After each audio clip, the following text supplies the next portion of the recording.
Dharmasthala files ಇದೀಗ open ಆಗಿದೆ. ಒಂದೊಂದೇ ಅಂಶಗಳು ಆಚೆ ಬರ್ತಾ ಇದೆ. ಈ ಧರ್ಮಸ್ಥಳ ಫೈಲ್ಸ್ನಲ್ಲಿ ಸಿಗುವಂಥ ರೋಚಕತೆ ಇದೆಯಲ್ಲ, ಅದನ್ನು ಯಾವ ಹಂತಕ್ಕೆ ತೆಗೆದುಕೊಂಡು ಹೋಗಲಾಗುತ್ತೋ ಗೊತ್ತಿಲ್ಲ.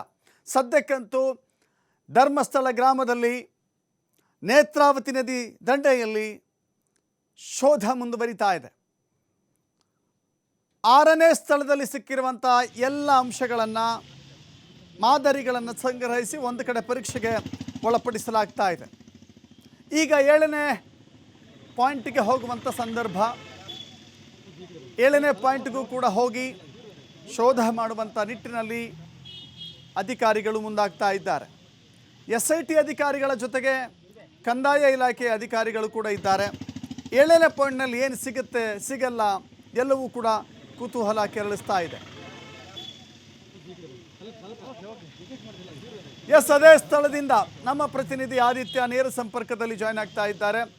ಆದಿತ್ಯ, ಗಮನಿಸ್ತಾ ಇದ್ದೀವಿ 6ನೇ ಪಾಯಿಂಟ್ನಲ್ಲಿ ಸಿಕ್ಕಿರುವಂಥ ಆ ಕೆಲ ಸಾಕ್ಷ್ಯಗಳಿದ್ದಾವಲ್ಲ, ಆ ಕೆಲ ಮಾದರಿಗಳಿದ್ದಾವಲ್ಲ, ಅದುವೇ ಇಡೀ ಪ್ರಕರಣಕ್ಕೆ ಬಹಳ ದೊಡ್ಡ ತಿರುವು ಅಂತ ಕಾಣಿಸುತ್ತೆ. ಇಲ್ಲಿವರೆಗೂ ಒಂದು ಲೆಕ್ಕ, ಇನ್ನು ಮುಂದೆ ಇನ್ನೊಂದು ಲೆಕ್ಕ ಅಂತ ಅನ್ನೋ ರೀತಿಯಲ್ಲಿ ಈಗ 7ನೇ ಪಾಯಿಂಟ್ಗೆ ಯಾವ ರೀತಿ ಸಿದ್ಧತೆಗಳು ನಡೀತಾ ಇದೆ, ಜೊತೆಗೆ ಈ ಪ್ರಯೋಗಾಲಯಕ್ಕೆ ಕಳಿಸುವಂಥ ರೀತಿಯಲ್ಲಿ ಮಾದರಿಗಳನ್ನು ಸಂಗ್ರಹ ಮಾಡಿಕೊಳ್ಳಲಾಗಿದೆಯಲ್ಲ, ಅದು ಭಾರಿ ಕುತೂಹಲ ಕೆರಳಿಸ್ತಾ ಇರೋದು.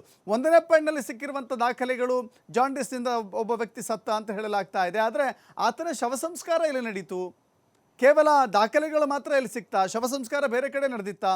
ಇದೆಲ್ಲವೂ ಕೂಡ ಪ್ರಶ್ನೆಗಳಿಗೆ ಕಾಡ್ತಾ ಇದೆ ಆದಿತ್ಯ. ದಶರಥ್, ಹೌದು, ಧರ್ಮಸ್ಥಳ ಫೈಲ್ಸ್ಗೆ ಸಂಬಂಧಪಟ್ಟ ಹಾಗೆ ಇವತ್ತು ಒಂದು ದೊಡ್ಡ ತಿರುವು. ಯಾಕಂದರೆ ಇಷ್ಟು ದಿನ ಏನೇ ಆಗಿದ್ರೂ ಕೂಡ ಹೇಳಿದ ರೀತಿಯಲ್ಲಿ ಮೂಳೆಗಳು ಅಥವಾ ತಲೆ ಬುರುಡೆಗಳು ಸಿಕ್ಕಿರಲಿಲ್ಲ. ಆದರೆ ಇವತ್ತು ಸಮಾಧಿ ನಂಬರ್ 6 ಪಾಯಿಂಟ್ ನಂಬರ್ 6ರಲ್ಲಿ ಮೂಳೆಗಳು ಸಿಕ್ಕಿದೆ, ಒಂದಿಷ್ಟು ತಲೆಬುರುಡೆಯ ಚೂರುಗಳು ಸಿಕ್ಕಿದೆ. ಹಾಗಾಗಿ ಇಡೀ ಪ್ರಕರಣ ಒಂದು ಮಹತ್ವದ ಘಟ್ಟಕ್ಕೆ ಬಂದು ನಿಂತಿದೆ. ಇನ್ಮೇಲಿಂದ ಈ ಕಾರ್ಯಾಚರಣೆ ತೀವ್ರಗೊಳ್ಳುತ್ತೆ. ಮುಂದಿನ ಸಮಾಧಿಗಳಲ್ಲಿ ಏನೇ ಸಿಗದೆ ಹೋದರೂ ಕೂಡ ಮುಂದಕ್ಕೆ ಆ ಅನಾಮಿಕ ವ್ಯಕ್ತಿ ಯಾವುದೆಲ್ಲ ಜಾಗಗಳನ್ನು ತೋರಿಸ್ತಾನೋ ಆ ಜಾಗಗಳನ್ನು ಮಾರ್ಕ್ ಮಾಡಲಾಗುತ್ತೆ. ಅಲ್ಲಿ ಸಮಾಧಿ ಅಗಿಯುವಂತ ಪ್ರಕ್ರಿಯೆ ನಡೆಯುತ್ತೆ. ಈಗ ಬೆಳಗಿನಿಂದ ಈವರೆಗೂ ಕೂಡ ಸಮಾಧಿ ನಂಬರ್ 6ರಲ್ಲೇ ಕಾರ್ಯಾಚರಣೆ ನಡೀತಾ ಇತ್ತು. ತಾವು ದೃಶ್ಯದಲ್ಲಿ ಗಮನಿಸಬಹುದು. ಈಗ 7ರತ್ತ ಅಧಿಕಾರಿಗಳ ತಂಡ ಹೋಗಿ ಒಂದು ಪರಿಶೀಲನೆಯನ್ನ ಮಾಡ್ತಾ ಇದೆ. ಅಂದ್ರೆ ಸಮಾಧಿ ನಂಬರ್ 6ರಲ್ಲಿ ಏನು ಮೂಳೆಗಳು ಸಿಕ್ಕಿತ್ತೋ ಅದರ ಮಾದರಿಯನ್ನ ಈಗಾಗಲೇ FSLಗೆ ರವಾನೆ ಮಾಡಲಾಗಿದೆ. ಒಂದಿಷ್ಟು ಎಲುಬುಗಳು ಮತ್ತು ಒಂದಿಷ್ಟು ತಲೆಬುರುಡೆಯ ಚೂರುಗಳು ಸಿಕ್ಕಿದೆ ಮತ್ತು ಇದರೊಂದಿಗೆ ಮಣ್ಣಿನ ಮಾದರಿಯನ್ನು ಕೂಡ ಬಿಡದೆ FSL ಅಧಿಕಾರಿಗಳು ಸಂಗ್ರಹ ಮಾಡಿದ್ದಾರೆ. ಮತ್ತು ಅಗೆದಷ್ಟು ಮುಂದೆ ಹೋದಂತ ಕಾರಣದಿಂದ ಸಂದರ್ಭದಲ್ಲಿ ಇನ್ನಷ್ಟು ಮಾದರಿಗಳು, ಮೂಳೆಯ ಮಾದರಿಗಳಲ್ಲಿ ಪತ್ತೆಯಾಗಿದೆ ಅನ್ನುವಂತಹ ಮಾಹಿತಿ ಕೂಡ ಇದೆ. ಮಣ್ಣಿನಲ್ಲೂ ಕೂಡ ಅಂಶಗಳು ಪತ್ತೆಯಾಗಿದೆ. ಹಾಗಾಗಿ ಒಂದಿಡಿ ಮಣ್ಣನ್ನು ಕೂಡ ಬಿಡದೆ ಅಧಿಕಾರಿಗಳು ಅದಕ್ಕೆ ಸಂಬಂಧಪಟ್ಟ ಏನೆಲ್ಲ ಅಲ್ಲಿ ಸ್ಥಳದಲ್ಲಿ ದಾಖಲೆಗಳು ಇದೆಯೋ ಅದೆಲ್ಲವನ್ನ ಕೂಡ ಸಂಗ್ರಹ ಮಾಡಿದ್ದಾರೆ, ಕೂಲಂಕುಷವಾಗಿ ಸಂಗ್ರಹ ಮಾಡಿದ್ದಾರೆ. ಅದನ್ನು FSLಗೆ ರವಾನೆ ಮಾಡುವಂತ ಪ್ರಕ್ರಿಯೆ ನಡೆದು ಶ್ವಾನದಳ ಕೂಡ ಅಲ್ಲಿಗೆ ಬಂದಿತ್ತು. ಎಲ್ಲವನ್ನ ಪರಿಶೀಲಿಸಿ ಮುಂದಕ್ಕೆ ಏನೂ ಸಿಗೋದಿಲ್ಲ ಅನ್ನುವಂಥದ್ದು ಕನ್ಫರ್ಮ್ ಆದ ಬಳಿಕ ಅಲ್ಲಿ ಸ್ಥಳ ಮಹಜರು ಮಾಡಿ ಈಗ ನಂಬರ್ 6 ಇಂದ ನಂಬರ್ 7 ಹತ್ತ ಹೋಗೋದರ ಕುರಿತಾಗಿ ಚಿಂತನೆ ನಡೆಸ್ತಾ ಇದ್ದಾರೆ. ಈಗ ನೀವು ಏನ್ ದೃಶ್ಯ ನೋಡ್ತಾ ಇದ್ದೀರೋ ಅಲ್ಲಿ ಒಂದಷ್ಟು ಜನ ನಿಮ್ಗೆ ಕಾಣಿಸ್ತಾ ಇದ್ದಾರೆ. ಅದು ಸಮಾಧಿ number 7 point number 7. Camera person Kripesh ಅದನ್ನ ತೋರಿಸ್ತಾ ಇದ್ದಾರೆ. ಈಗಾಗಲೇ ಅದರ ಒಂದು ಮಾರ್ಕಿಂಗ್ ಕೂಡ ನಮ್ಮ ಗಮನಕ್ಕೆ ಬಂದಿದೆ. ಆ ಜಾಗ ಸಮಾಧಿ ನಂಬರ್ 7 ಅನ್ನುವಂಥದ್ದು ನಮ್ಮ ಕ್ಯಾಮರಾ ಕಣ್ಣಲ್ಲಿ ಅದು ಸೆರೆ ಆಗಿದೆ. ಇನ್ನು ಅಲ್ಲೇ ಕಾರ್ಯಾಚರಣೆ ನಡಿಬೇಕಾಗಿದೆ. ಆದರೆ ಇಲ್ಲೊಂದು ಕುತೂಹಲ ಇರುವಂಥದ್ದು, ಯಾಕಂದ್ರೆ ಈಗ ಸಂಜೆ ಆಗ್ತಾ ಬಂತು. ಇನ್ ಕೇಸ್ ಅಲ್ಲಿ ಅಗಿಯುವಂತ ಪ್ರಕ್ರಿಯೆಯನ್ನು ಶುರು ಮಾಡಿದರೆ, ಇನ್ ಕೇಸ್ ಮೂಳೆ ಸಿಕ್ಕಿದ್ರೆ ಅದರ ಮಹಜರು ಪ್ರಕ್ರಿಯೆ ಅಥವಾ ಅದರ ಏನು ಅಲ್ಲಿ ಸಿಗುವಂತ ಅವಶೇಷಗಳನ್ನು ಕಲೆಕ್ಟ್ ಮಾಡೋದಕ್ಕೆ ಸಾಕಷ್ಟು ಸಮಯ ಬೇಕಾಗುತ್ತೆ. ಸರಿಸುಮಾರು 2 ರಿಂದ 3 ಗಂಟೆ ಬೇಕಾಗುತ್ತೆ. ಆದರೆ ಆ ಹೊತ್ತಿಗೆ ಸಂಜೆ ಆಗುವಂತ ಸಾಧ್ಯತೆ ಇದೆ, ಲೈಟ್ ಕಮ್ಮಿ ಆಗುವಂತ ಸಾಧ್ಯತೆ ಇದೆ, ಕತ್ತಲು ಆವರಿಸುವಂತ ಸಾಧ್ಯತೆ ಇದೆ. ಇನ್ನೊಂದು ಕಡೆಯಿಂದ ಧಾರಾಕಾರ ಮಳೆ ಆಗ್ತಾ ಇದೆ. ಹಾಗಾಗಿ ಪುತ್ತೂರು AC ಸ್ಟೆಲಾ ವರ್ಗೀಸ್ ರತ್ತ ಎಲ್ಲರ ಚಿತ್ತ ಇದೆ. SIT ಅಧಿಕಾರಿಗಳು ಕಾರ್ಯಾಚರಣೆಗಾಗಿ ಅವರ ಹತ್ರ ಅನುಮತಿಯನ್ನ ಕೇಳ್ತಾ ಇದ್ದಾರೆ. ಸ್ಟೆಲಾ ವರ್ಗೀಸ್ ಅವರು ಅನುಮತಿ ಕೊಟ್ಟರೆ ಇನ್ನೇನು ಕೆಲವೇ ಕ್ಷಣಗಳಲ್ಲಿ ಪಾಯಿಂಟ್ ನಂಬರ್ 7ನ ಕಾರ್ಯಾಚರಣೆ ಕೂಡ ಆರಂಭವಾಗುತ್ತೆ. ಈಗಾಗಲೇ ಅಲ್ಲಿರುವಂತಹ ಮ್ಯಾನ್ ಪವರ್ ಅಂದ್ರೆ ಕೂಲಿ ಆಳುಗಳು ಯಾರಿದಾರೋ ಅವರ ಸ್ಪಾಟಲ್ಲಿ ಹೋಗಿ ವೈಟಿಂಗ್ ಮಾಡ್ತಾ ಇದ್ದಾರೆ. ಅವರ ಊಟ ಆಹಾರ ಸೇವಿಸುವಂಥದ್ದೆಲ್ಲ ಆಗಿದೆ. ಯಾಕಂದ್ರೆ ಪಾಯಿಂಟ್ ನಂಬರ್ 6 ಹಿಟಾಚಿ ಮೂಲಕ ಕಾರ್ಯಾಚರಣೆ ಆರಂಭವಾದ ಬಳಿಕ ಒಂದು ಬ್ರೇಕ್ ಅನ್ನ ನೀಡಲಾಗಿತ್ತು. ಆ ಬಳಿಕ ಹಿಟಾಚಿ ಮೂಲಕ ಕಾರ್ಯಾಚರಣೆ ನಡೆದು ಇನ್ನೇನು ಇಲ್ಲ ಅನ್ನುವಂಥ ಕನ್ಫರ್ಮೇಷನ್ ಬಂದ ಬಳಿಕ ಶ್ವಾನದಳ ಕೂಡ ಆ ಸ್ಥಳಕ್ಕೆ ಆಗಮಿಸಿತ್ತು. ಎಲ್ಲವನ್ನ ಪರಿಶೀಲನೆ ಮಾಡಿದ ಬಳಿಕ ಮಹಜರು ಪ್ರಕ್ರಿಯೆ ಕೂಡ ಮುಗ್ದಿದೆ. ಅಲ್ಲೊಂದು ಟೆಂಟ್ ಮಾಡಿದ ಮಾದರಿಯಲ್ಲಿ ಅದಕ್ಕೆ ಅಳವಡಿಸಿದ್ದಾರೆ, ಅಂದ್ರೆ ಪರದೆ ಹಾಕಿದ್ದಾರೆ. ಈಗ ಪಾಯಿಂಟ್ ನಂಬರ್ 7ಗೆ ಬಂದಿದ್ದಾರೆ. ಸೊ ಇಲ್ಲಿ ಈಗ ಕಾರ್ಯಾಚರಣೆಯನ್ನು ಆರಂಭ ಮಾಡೋದಕ್ಕೆ AC ಸ್ಟೆಲ್ಲಾ ವರ್ಗೀಸ್ ಅವರು ಅನುಮತಿ ಕೊಡ್ತಾರೋ ಇಲ್ವೋ ಅನ್ನುವಂಥದ್ದು ಈಗ ಬಹಳ ಕುತೂಹಲಕ್ಕೆ ಕಾರಣವಾಗಿರುವಂಥದ್ದು. ಅವ್ರ ಅನುಮತಿ ಕೊಟ್ಟರೆ ಈಗ ಅಲ್ಲೂ ಕೂಡ ಸಮಾಧಿ ಅಗಿಯುವಂಥ ಪ್ರಕ್ರಿಯೆ ನಡೆಯುತ್ತೆ. ಇನ್ ಕೇಸ್ ಅಲ್ಲಿ ಏನು ಸಿಗದೆ ಹೋದರೆ ಓಕೆ, ಏನಾದರೂ ಸಿಕ್ಕಿದ್ರೆ ಅಲ್ಲಿ ಮಹಜರು ಆ ಮಾದರಿಯನ್ನು ಕಲೆಕ್ಟ್ ಮಾಡುವಂಥದ್ದು ಇನ್ನೂ ಕೂಡ 3-4 ಗಂಟೆ ಹಿಡಿಯುವಂಥ ಸಾಧ್ಯತೆ ಇದೆ.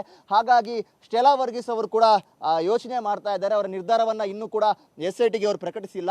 ಇನ್ನು ಅದಾದ ಬಳಿಕವೇ 8ನೇ ಪಾಯಿಂಟ್ ಕೂಡ ಇಲ್ಲೇ ಇರುವಂಥದ್ದು. ಇದು ಒಂದು ಪ್ಯಾಟರ್ನ್ ಅನ್ನು ನೋಡ್ಬೋದು, ರೌಂಡ್ ಆಫ್ ಅಂತ ಇದೆ. ಅಂದರೆ ಈ ನೇತ್ರಾವತಿ ನದಿಯ ಪಕ್ಕ ಇರುವಂಥ ಈ ಕಾಡು ಏನಿದೆ, ಸ್ನಾನಘಟ್ಟದಿಂದ ಹಿಡಿದು ನೇತ್ರಾವತಿ ಸೇತುವೆವರೆಗೂ ಕೂಡ ಆ ಸುತ್ತ ಆ ಕಾಡಿನ ಬದಿಯಲ್ಲೇ ಆತ ಹೂತು ಹಾಕಿಕೊಂಡು ಬಂದಿರುವಂಥದ್ದನ್ನು ನಾವು ನೋಡಬಹುದು.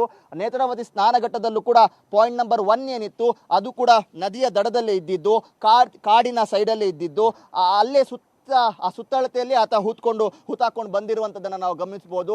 ಪಾಯಿಂಟ್ ನಂಬರ್ 6 ಕೂಡ ಅಲ್ಲಿ ಸಮೀಪದಲ್ಲಿತ್ತು. ಈಗ 7 ಕೂಡ ನೀವೇನು ದೃಶ್ಯದಲ್ಲಿ ನೋಡ್ತಾ ಇದ್ದೀರೋ ಅದೇ ಜಾಗ ಪಾಯಿಂಟ್ ನಂಬರ್ 7 ಅಲ್ಲಿ ಮಾರ್ಕ್ ಮಾಡಿರುವಂಥದ್ದು ಕೂಡ ನಾವು ಗಮನಿಸಬಹುದು, ನಂಬರ್ 7 ಅಂತ. ಅದಾದ ಬಳಿಕ 8 ಕೂಡ ಕ್ಯಾಮ್ರಾದಲ್ಲಿ ನೀವು ನೋಡ್ತಾ ಇರೋ ರೀತಿಯಲ್ಲೇ ಆ ಬ್ರಿಡ್ಜ್ ಕೆಳಭಾಗದಲ್ಲಿದೆ. ಸಾಕಷ್ಟು ಜನರು ಕೂಡ ಬೆಳಗಿನಿಂದ ಇಲ್ಲೇ ಇದ್ದಾರೆ. ಯಾವಾಗ ಇಲ್ಲಿ ಮೂಳೆ ಸಿಕ್ತು ಅಂತ ಗೊತ್ತಾಯಿತು, ದಕ್ಷಿಣ ಕನ್ನಡ ಜಿಲ್ಲೆಯ ನಾನಾ ಭಾಗದಿಂದ ಜನರು ಇಲ್ಲಿಗೆ ಹರಿದು ಬರ್ತಾ ಇದ್ದಾರೆ. ಪೊಲೀಸರಿಗೆ ನಿಯಂತ್ರಣ ಮಾಡೋದಕ್ಕೂ ಕೂಡ ಆಗ್ತಾ ಇಲ್ಲ, ಅಷ್ಟರ ಮಟ್ಟಿಗೆ ಇಲ್ಲಿ ಜನ ಸೇರ್ತಾ ಇದ್ದಾರೆ. ಅವರನ್ನು ಚದುರಿಸುವಂಥ ಪ್ರಯತ್ನ ಮಾಡಿದರೂ ಕೂಡ ಸಿಕ್ಕ ಕಡೆಗಳಲ್ಲಿ ಅವರ ಏನು ಕಾರ್ಯಾಚರಣೆ ನಡೀತಾ ಇದೆ ಅನ್ನುವಂಥ ಕುತೂಹಲದಿಂದ ನೋಡ್ತಾ ಇರುವಂಥದ್ದನ್ನು ಕೂಡ ಗಮನಿಸಬಹುದು. ಈ ಸಂಖ್ಯೆ ಇನ್ನೂ ಜಾಸ್ತಿ ಆಗುವಂತಹ ಸಾಧ್ಯತೆಗಳು ಕೂಡ ಇದೆ. ಹಾಗಾಗಿ ಅಧಿಕಾರಿಗಳು ಕೂಡ ಬಹಳ ಕೂಲಂಕುಷವಾಗಿ ಯೋಚನೆ ಮಾಡ್ತಾ ಇದ್ದಾರೆ. ಮುಂದಿನ ನಿರ್ಧಾರ ಏನು ಮಾಡಬಹುದು, ಎಲ್ಲ ಭದ್ರತೆ ಮತ್ತು ಪ್ರೊಸೀಜರ್ ಪ್ರೋಟೋಕಾಲ್ ಎಲ್ಲವನ್ನ ಗಮನದಲ್ಲಿಟ್ಟುಕೊಂಡು ಏನು ಮಾಡಬಹುದು ಅನ್ನುವಂಥ ರೀತಿಯ ಯೋಚನೆ ನಡೀತಾ ಇದೆ. ಸೊ ಸ್ಟೆಲ್ಲಾ ವರ್ಗೀಸ್ ಅವರು ಏನು ಅನುಮತಿಯನ್ನು ಕೊಡ್ತಾರೋ ಅದರ ಆಧಾರದಲ್ಲಿ ಮುಂದೆ ಕಾರ್ಯಾಚರಣೆ ನಡೆಯುತ್ತೆ. ಒಟ್ಟಾರೆಯಾಗಿ ಹೇಳೋದಾದ್ರೆ ದಶರಥ, ಮೊನ್ನೆಯಿಂದ ಏನೇನೂ ಇಲ್ಲ ಅನ್ನುವಂಥ ರೀತಿಯ ಚರ್ಚೆಗಳು ಇತ್ತು. ಇವತ್ತು ಆ ಚರ್ಚೆಗಳಿಗೆ, ಆ ಆರೋಪಗಳಿಗೆ ಒಂದು ತೆರೆ ಬಿದ್ದಿದೆ. ಅನಾಮಿಕ ವ್ಯಕ್ತಿ ಹೇಳಿರುವಂಥದ್ದು ಸತ್ಯ ಅನ್ನುವಂಥದ್ದು ಈಗ ಪ್ರೂವ್ ಆಗಿದೆ. ಇದು ಆರಂಭವಷ್ಟೇ ಅನ್ನುವಂಥದ್ದು ಕೂಡ ಈಗಿನ ಚರ್ಚೆ.